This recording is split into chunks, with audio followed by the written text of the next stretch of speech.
안녕하세요. 잠시 세상의 소음에서 벗어나 우리 영혼을 위한 깊은 성찰의 시간으로 여러분을 초대합니다.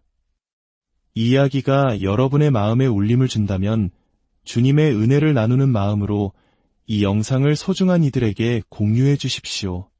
저희 채널을 구독하고 알림을 설정하시면 삶의 여정 가운데 힘이 되는 지혜의 말씀들을 놓치지 않게 되실 겁니다. 여러분의 삶에 하나님의 평강이 가득하기를 기도하며 오늘의 이야기를 시작하겠습니다. 지금 당신이 처한 상황에서 벗어나기 위해 해야 할 유일한 일은 바로 당신의 생각을 바꾸는 것입니다. 성경은 말합니다. 대저 그 마음의 생각이 어떠하면 그 위인도 그러한즉 당신이 마음을 바꾸는 그 순간 세상의 그 어떤 것도 당신을 더 이상 억누를 수 없습니다. 우리는 왜 그토록 오랫동안 같은 자리에 머물러 있었을까요? 그것은 우리의 생각이 계속해서 우리의 약점, 우리의 발목에만 머물러 있었기 때문입니다. 하나님께서는 우리에게 손을 뻗어 위대한 것을 붙잡으라 하시는데 우리의 시선은 상처 입고 연약한 발목만을 향하고 있었던 것입니다. 오래전 이스라엘 백성이 광야를 헤맬 때의 이야기로 거슬러 올라가 봅시다. 하나님께서는 그들에게 매일 아침 만나라는 신비로운 양식을 내려주셨습니다. 그들은 아무 노력 없이 하늘에서 내리는 빵을 거두기만 하면 되었습니다. 하지만 여기에는 한 가지 중요한 규칙이 있었습니다. 만나는 그날 먹을 만큼만 거두어야 했습니다. 만약 욕심을 부려 다음 날을 위해 빵을 쌓아두면 그 빵에는 벌레가 생기고 썩어버렸습니다. 왜 그러셨을까요? 하나님께서는 당신이 사용하지 않을 것을 주지 않으십니다. 그분은 백성들이 어제의 은혜에 안주하며 오늘의 싸움을 준비하지 못하게 되는 것을 원치 않으셨습니다. 과거의 축복을 쌓아두고 현재의 도전을 회피하는 것을 금하셨던 것입니다. 그렇게 40년의 세월이 흘러 그들이 마침내 약속의 땅을 눈앞에 두었을 때 성경은 아주 짧지만 거대한 충격을 담은 한 문장을 기록합니다. 마치 거대한 망치가 내리치는 듯한 문장입니다. 그리고 만나는 그쳤다 생각해 보십시오. 지난 40년간 매일 아침 당연하게 여겼던 것, 그들의 생존 방식 그 자체였던 것이 아무런 예고 없이, 아무런 경고도 없이 그저 멈춰버린 것입니다. 여러분은 어떻게 하시겠습니까? 지금까지 나를 지탱해주던 방식이 더 이상 통하지 않을 때, 하나님께서 갑작스럽게 그 시스템을 멈춰 세우실 때 우리는 무엇을 해야 할까요? 많은 이들이 이런 순간에 하나님의 은혜를 잃었다고 생각하며 절망합니다. 과거의 방식이 더 이상 통하지 않는다는 이유만으로요. 만나가 그쳤고 위대한 지도자 모세도 죽었습니다. 그들은 익숙했던 모든 것이 무너져 내린 산기슭에서 통곡했습니다.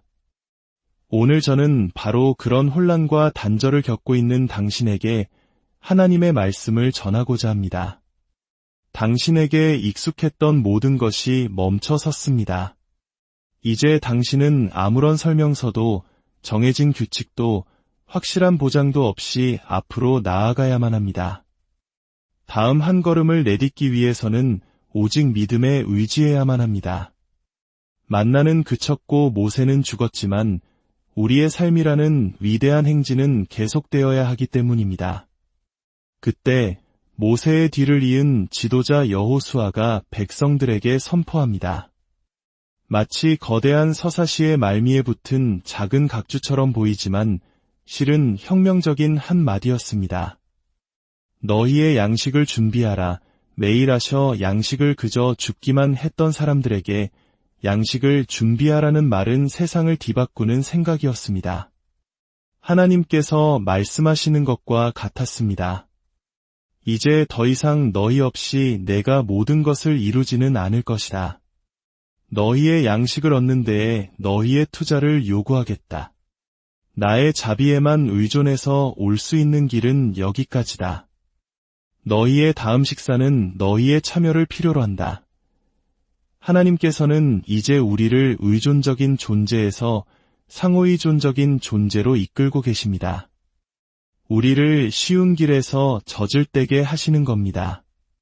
물론 우리는 과거의 방식에 대한 책들을 쓸 수 있습니다.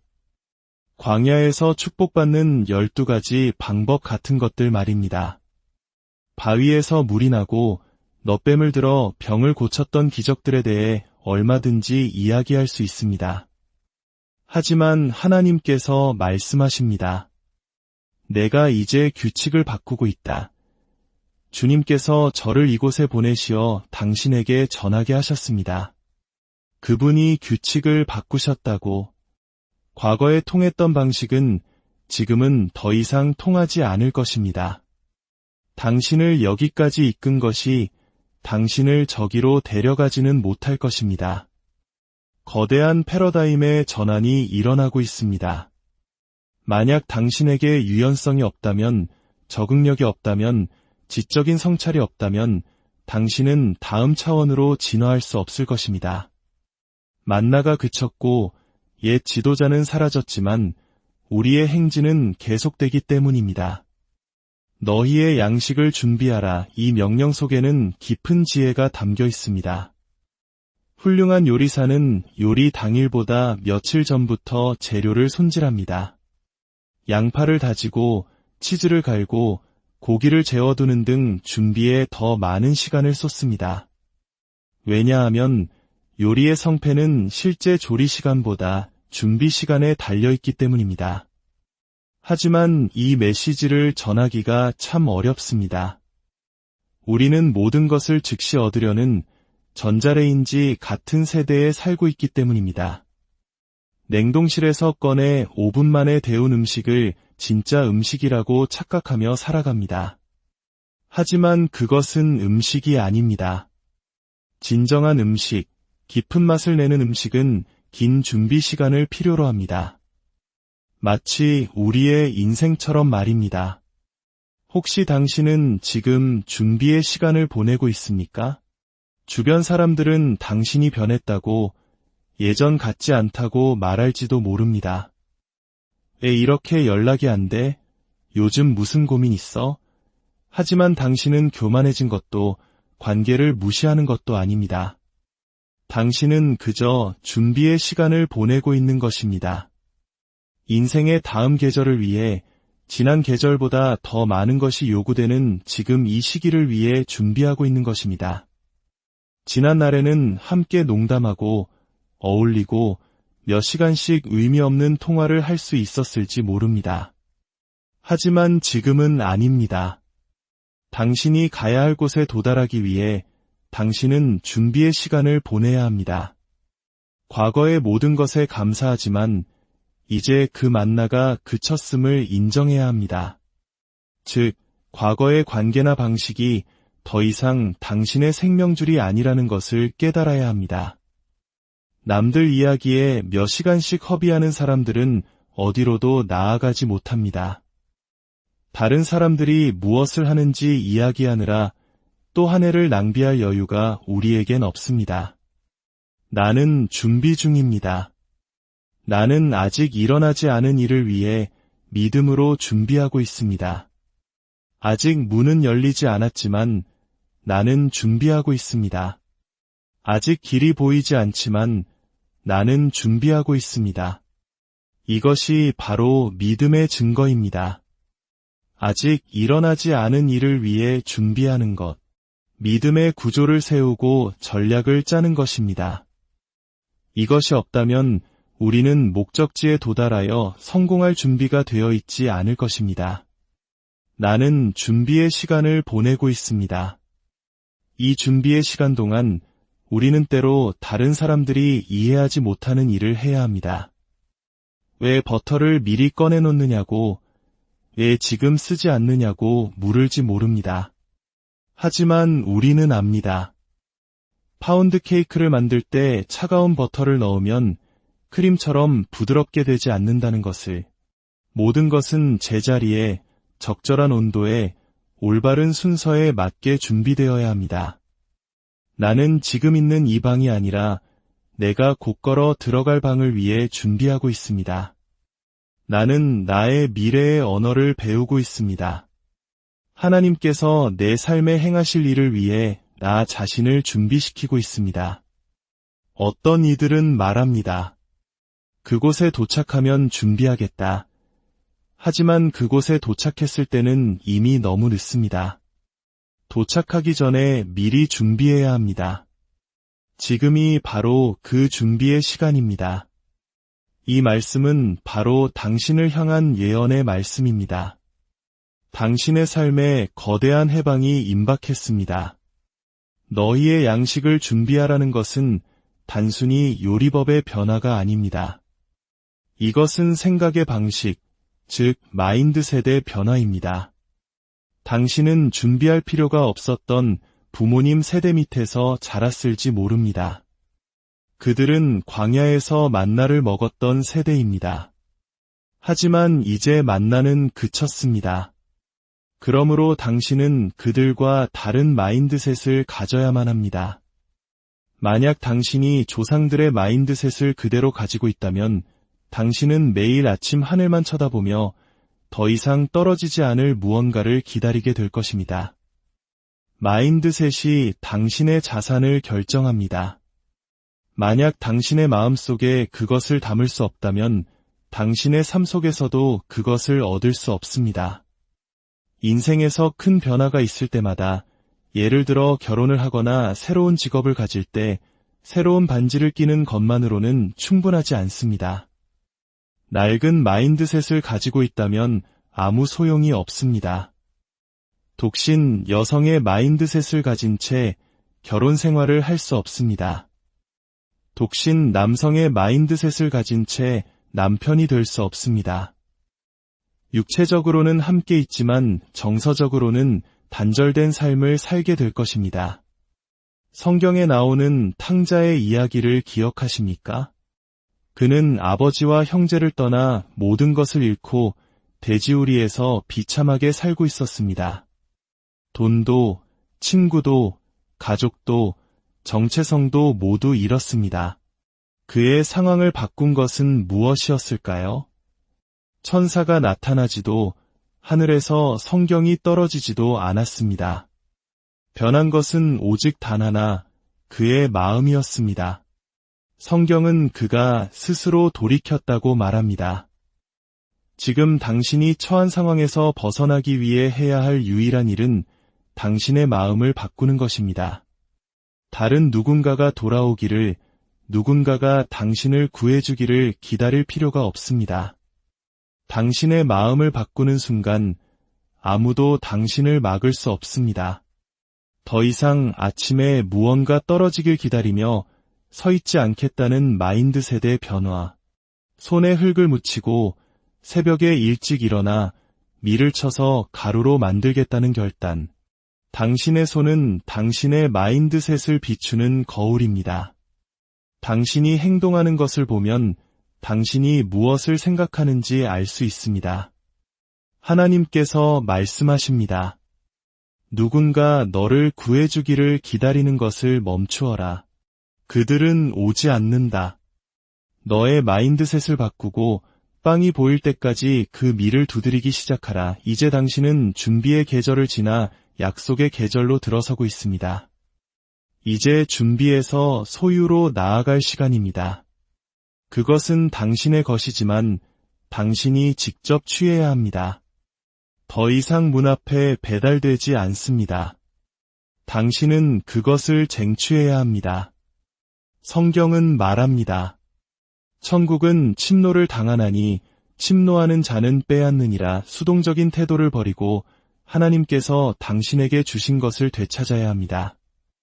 원수가 훔쳐간 것을 되찾고 당신의 것이 아니라고 말했던 것을 되찾고 당신의 삶에 일어나지 않을 것이라고 했던 것을 되찾아야 합니다.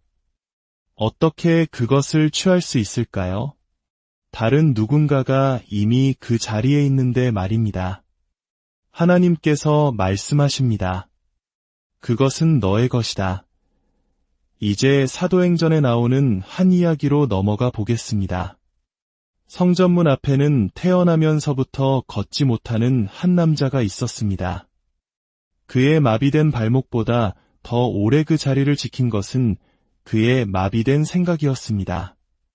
변화를 원하면서도 그 마비된 상태가 너무나 익숙해져 버렸기에 변화가 더 어려운 상황이었습니다. 베드로와 요한이 그에게 다가가 말합니다. 은과 금은 내게 없거니와 내게 있는 이것을 내게 주노니 나사렛 예수 그리스도의 이름으로 일어나 걸으라. 그들은 예수님의 강력한 이름을 사용했습니다. 두 사람이 합심하여 기도했습니다. 모든 조건이 완벽했습니다. 하지만 남자는 일어나지 않았습니다.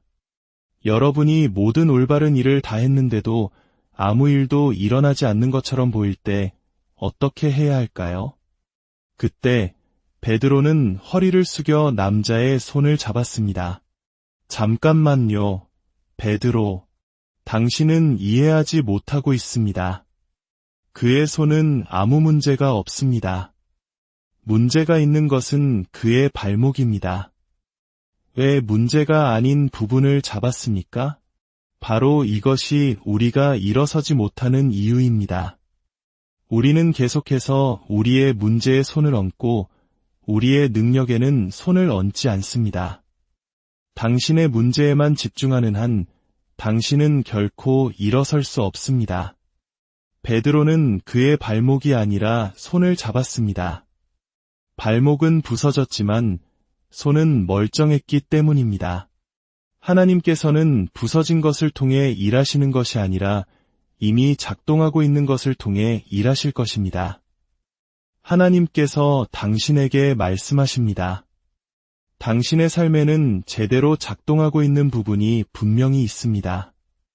부서진 것에 대한 생각을 멈추고 이미 축복받은 것에 집중하십시오. 당신의 기적은 당신의 손 안에 있습니다. 베드로가 그의 손을 잡는 순간 성경은 그의 발목이 즉시 힘을 얻었다고 기록합니다. 이것이 바로 예언의 말씀입니다.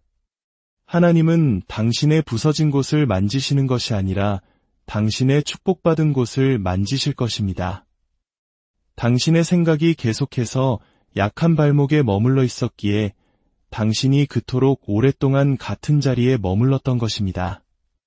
하나님은 당신에게 손을 뻗으라고 말씀하고 계십니다. 힘은 당신의 손에 있습니다. 그 남자를 마비시킨 것은 발목의 마비가 아니었습니다. 그의 마음, 그의 기대, 그의 삶 전체를 지배한 생각의 마비였습니다. 그가 평생을 바쳐 구축해온 기능장애의 생태계가 치유를 통해 무너질 것을 두려워했던 것입니다. 더 나아지는 것을 감당할 수 있었을까요? 어떤 사람들은 망가진 상태로 살아가는 법을 터득했습니다. 그들은 혼돈 속에서 안정감을 느끼고 평화와 사랑을 오히려 불편해합니다. 더 나은 삶은 때로 두렵습니다. 저도 그 두려움을 압니다. 바로 눈앞에 더 나은 것이 있는데도 두려워서 잠 못 이룬 적이 있습니다. 걸어본 적이 없는 사람에게 걸으라는 말은 축복이자 동시에 가장 큰 공포일 수 있습니다. 하지만 하나님께서는 당신이 무엇이 잘못되었는지에 대해 이야기하는 것을 멈추기를 원하십니다. 당신의 삶에는 분명히 잘 작동하는 무언가가 있습니다. 그분은 당신의 부서진 것이 아니라 잘 작동하는 것을 통해 움직이실 것입니다. 적은 당신이 가진 능력에서 당신의 시선을 분산시키고 부서진 것에만 집중하게 만듭니다. 그러나 하나님께서는 당신의 삶에 변화를 일으키고 계십니다. 그리고 그 변화는 진짜여야 합니다. 당신의 삶 전체에 영향을 미치는 패러다임의 전환이어야 합니다. 한순간에 그의 발목은 힘을 얻었습니다. 수술로도 재활로도 불가능한 일이었습니다. 그는 평생 걸어본 적이 없었습니다. 기적의 가장 큰 부분은 발목이 나은 것이 아니라 그가 일어나 걷기 시작했다는 것입니다. 그는 아무런 재활치료도 필요 없이 즉시 일어서서 뛰고 하나님을 찬양하며 다음 차원으로 들어갔습니다. 오늘 이 메시지를 마치며 저는 당신이 오랫동안 한자리에 갇혀 있었다는 것을 압니다. 오랫동안 마비되어 있었습니다. 하지만 하나님께서 당신을 다음 차원으로 인도하실 것입니다. 당신은 늘 그 문 밖에서 안을 들여다보기만 했습니다. 사탕가게 유리를 통해 안을 들여다보는 아이처럼 동경하고 생각만 했습니다. 하지만 이제 당신은 그 안으로 걸어 들어갈 것입니다. 아니, 당신은 그 안으로 도약할 것입니다. 그리고 그 안에서 당신은 하나님을 찬양하게 될 것입니다. 주님이 당신 편에 계시지 않았다면 결코 그곳에 도달할 수 없었음을 알게 될 것이기 때문입니다. 당신은 문 앞에서 죽지 않을 것입니다. 당신이 생존을 위해 만들어온 그 비참한 순환 속에서 죽지 않을 것입니다. 당신은 더 나은 사람들과 함께해야 합니다. 거지는 거지를 도울 수 없습니다. 당신을 계속 주저앉게 만드는 안일한 관계에서 벗어나 당신에게 무언가를 요구하고 당신을 잡아당기고 당신에게 도전하는 사람들 곁으로 가십시오. 성령께서 제게 말씀하셨습니다. 당신은 너무 오랫동안 그 자리에 있어서 과연 일어설 수 있을지 의심하고 있다고 하나님께서 말씀하십니다. 영혼을 잡아당기는 그 순간을 기다려라. 그 강한 이끌림이 느껴질 때 저항하지 마라. 당신의 낡은 구걸 그릇을 던져버리고 당신의 발목에 대해 걱정하지 마라. 당신이 성령의 이끌림에 반응하기만 한다면 하나님께서는 당신이 일어서는 동안 당신의 발목을 책임지실 것이다. 당신은 마비 상태에서 패러다임의 전환으로 나아갈 것입니다. 다시는 그 문 앞에서 보이지 않을 것이며 다시는 구걸하지 않을 것입니다. 하나님께서 당신의 가장 깊은 내면을 치유하고 계십니다. 주님 안에서 당신의 삶에 새로운 장이 열리고 있음을 믿음으로 선포하십시오.